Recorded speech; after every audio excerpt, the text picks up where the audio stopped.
Trump argues presidential immunity shields him from 2020 election interference charges. Washington. President Donald Trump on Thursday argued in a court filing that he should be shielded from prosecution in the 2020 election interference case because of presidential immunity, claiming his efforts to overturn his election loss and remain in the White House were at the heart of his official responsibilities as president.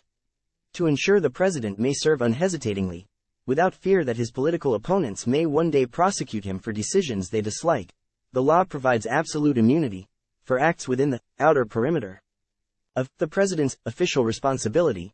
Trump's lawyers write in the court filing seeking that the case be dismissed, citing a 1982 Supreme Court decision that involved former President Richard Nixon. Trump's lawyers argue that the charges brought by special counsel Jack Smith were not, however, at the outer perimeter of his job as president, but at the heart of his official responsibilities.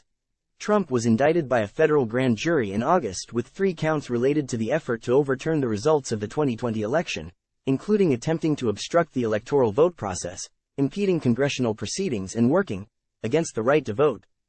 Trump's motion is the first in what is expected to be a series of motions to be filed before Judge Tanya Chutkan, who set an October 9 deadline for such filings to be submitted.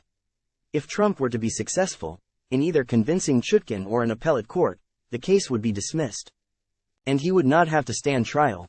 Courts generally limit what motions can be appealed before a trial takes place. But if Chutkan denies the motion to dismiss on presidential immunity grounds, Trump and his lawyers may seek an appeal before trial by arguing that allowing a trial to move forward would cause him irreversible damage. As a core piece of the case, prosecutors have argued that Trump knew the results were not fraudulent but argued otherwise in order to reverse his defeat in several key states. But in their latest filing, Trump's legal team argues that the prosecution does not, and cannot, argue that President Trump's efforts to ensure election integrity, and to advocate for the same, were outside the scope of his duties. The motion states that the prosecution falsely claims that President Trump's motives were impure, that he purportedly knew that the widespread reports of fraud and election irregularities were untrue but sought to address them anyway. But as the Constitution, the Supreme Court, and hundreds of years of history and tradition all make clear, the president's motivations are not for the prosecution or this court to decide.